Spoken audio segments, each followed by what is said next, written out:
give you 5 steps to really utilizing the power of positive thinking, even though I said this is about negative thinking. And then let me show you how to use negative thinking in an assignment, how to make negative thinking something that's useful for you. So step number 1, decide to develop the habit right now, the habit of focusing on what's right in your world instead of what's wrong. The habit of focusing on what you do have instead of what you don't have in a situation. And as basic as that is, and as well as you know it, you've got to make it a habit.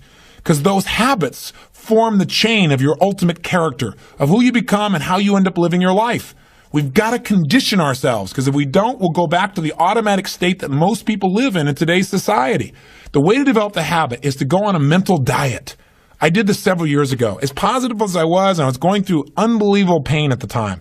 I'd had some major disappointments, some frustrations. I felt like I'd given it all.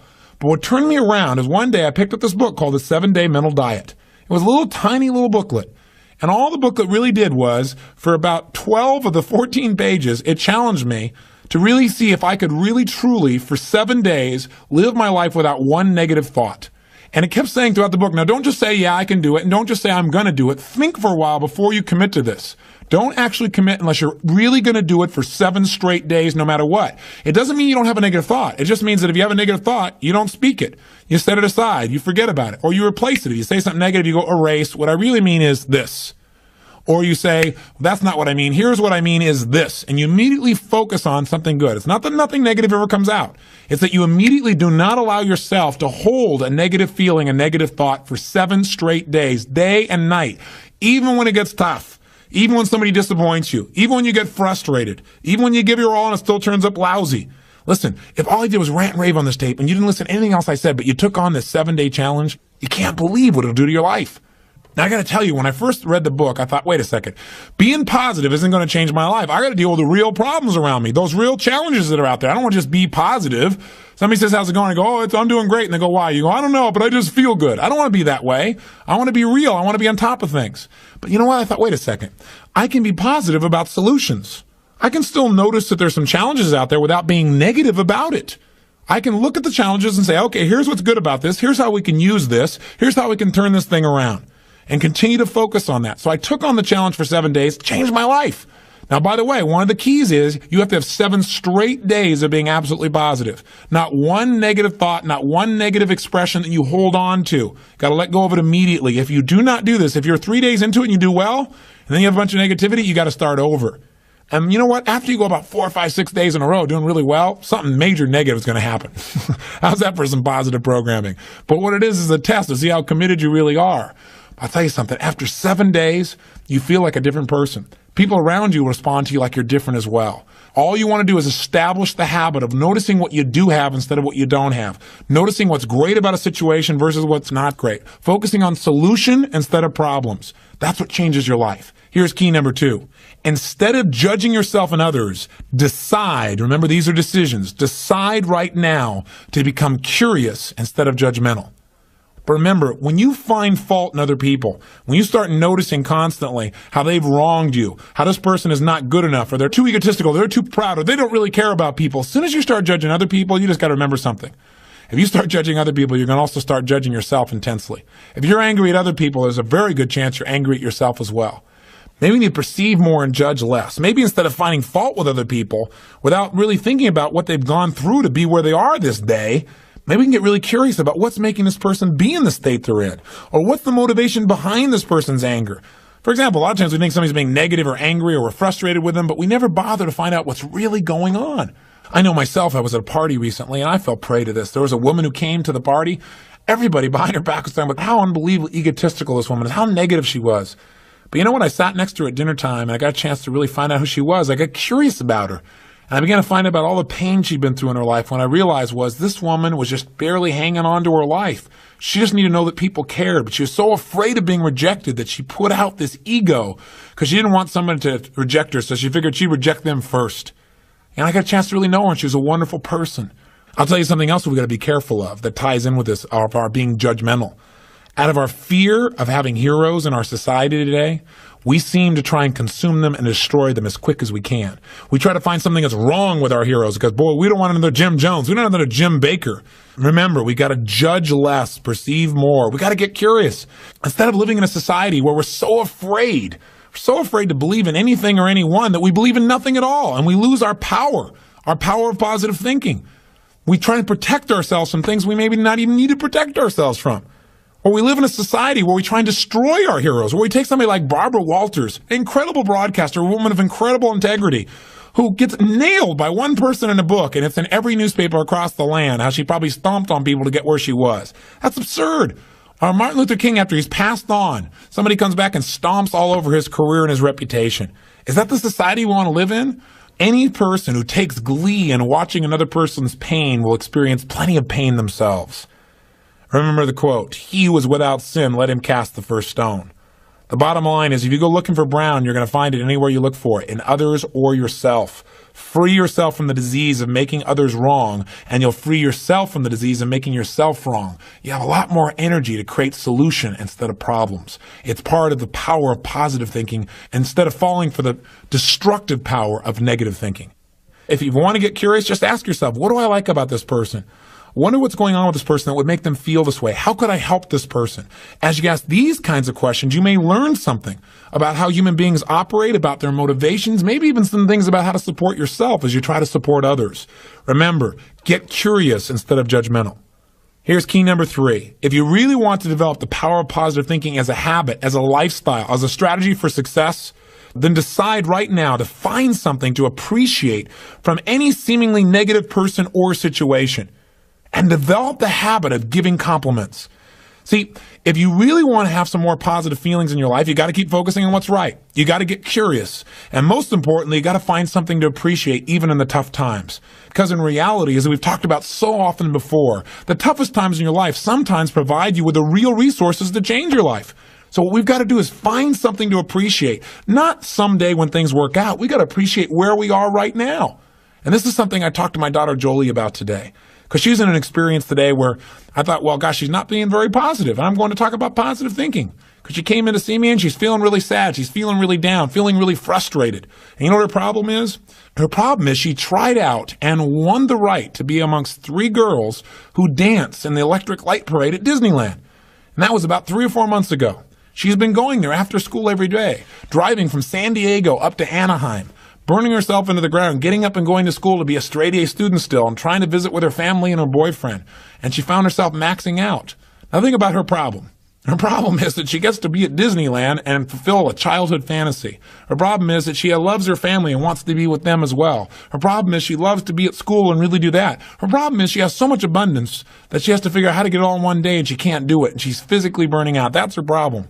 And you know what? She says, gosh, I want to be home. I want to be with you guys and all these things. I don't want to miss out on all this great time we have together. I want to be with you guys. I said, but honey, look what you're doing. She goes, yeah, I don't want to miss out on Disneyland either. I don't want to miss out on my career and what I'm doing and what's going on. What's the problem?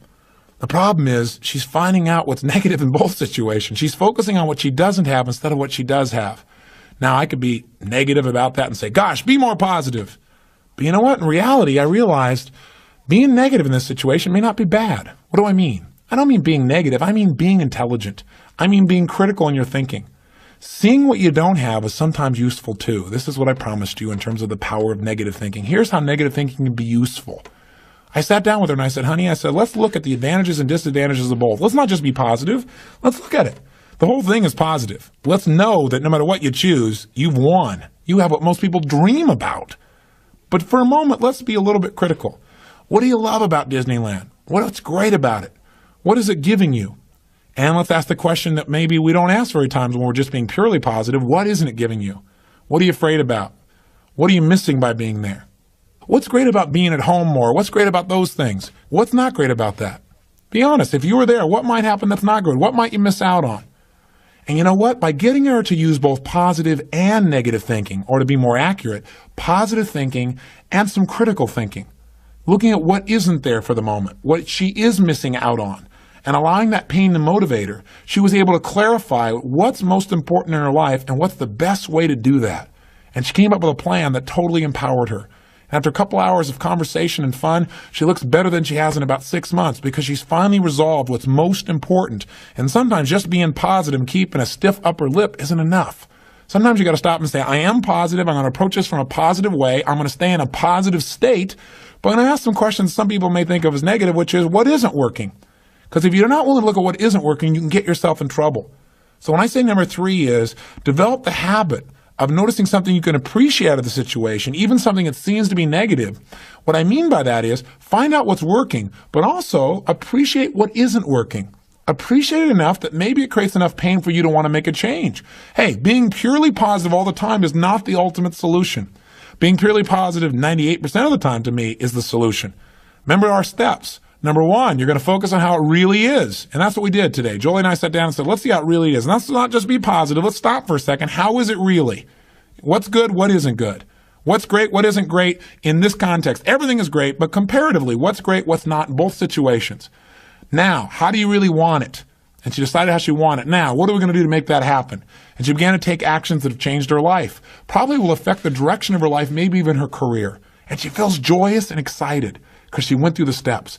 That's the balance between positive and negative thinking. But one thing you got to remember, you're going to spend most of your time being positive. Once you see how it is, that's it. Decide what you want and make it happen. Don't keep going back and saying, oh yeah, but it's not working. See, balance doesn't mean you spend 50% of your time positive and 50% of your time negative. Remember, balance on a human scale is a little different. Negative experiences are dense, and it doesn't take a lot of those focuses of negative to weigh a lot in your life. Make sure your focus is primarily positive, but at times, at special times that you designate, you're going to say, hey, what isn't working? And allow that pain to drive you to do something that's very positive. That'll change your life. Here's key number 4. Decide not to be perfect. You say, what? I said, decide not to be perfect. One way to make sure you're negative is always trying to be perfect. Because you know what? You're always going to notice you're not. Because you're this thing called a human being. When I talk to my daughter, Jolie, and this girl works so hard to be perfect. Everybody seems to love her. She's a straight A student. She wants to be the very best at school. She wants to be the very best at home. She wants to be the very best at Disney. She wants to be the best at everything. And I'm trying to be the best constantly. In the past, she always noticed what wasn't perfect, and that created pain. So you can't do that. You're going to screw up. You're going to be negative. Things are going to happen where you don't follow through on what you know. You're going to make poor decisions. You're going to say things you shouldn't say, do things you shouldn't do, mess up like you shouldn't mess up. But you know what? When that happens, instead of being negative and beating yourself up and saying, boy, here's another example of me sabotaging myself, decide what you do want. And say, you know, I'm not perfect, but I am good. And what makes me good and what makes me great and what can make me excellent is as soon as I notice I'm not on track, I correct it and I get better. Your goal each day is to get better, not to be perfect. And that's all anyone can ask of you. If every day you really try and contribute more, be more, and do more than you were slightly the day before, that's all anybody can ask. And if you know you're going to screw up and you don't make it a catastrophe, it's easier to bounce right back up. See, the only way you fail is if you quit. But if you learn something and you expand from it and you make some new decisions that enhance your life and the people you care about, then there is no failure. Don't try to be perfect because you'll never succeed. And here's the final one, key number 5. Decide to develop the habit of using the F word, faith. Make sure that you're in the position of utilizing the tool that really positive thinking is about. Positive thinking, I've said it over and over again, really is just the power to believe. And as you believe, so is it done unto you. As you believe, so it's created. You need to make certain that you create that certainty inside yourself. And you know what? You and I both know there are going to be times when it looks grim. And the only power you really have is that power to have faith. To step forth and say, I'm going to put myself on the line. I'm going to have the courage to overcome my fears and to take action, even though it may not work out. Even though I may put out my love and it may not be reciprocated, I'm still going to put myself on the line. Because if I don't, that's the only way I can fail. See, without faith, nothing exists. And remember one more thing. No matter how bad it seems, this too will pass. That you've made it this far. You've been through tough times. Times when you didn't think you could pull it off. And you've made it. If you've made it through all the challenges of your past and your life still works, you still seem to be somewhat happy, you're still standing, as they say, then gosh darn it, you're successful. And you can make it through this too. It's the thing that'll pull you through. Faith is still the power. It's your ultimate power.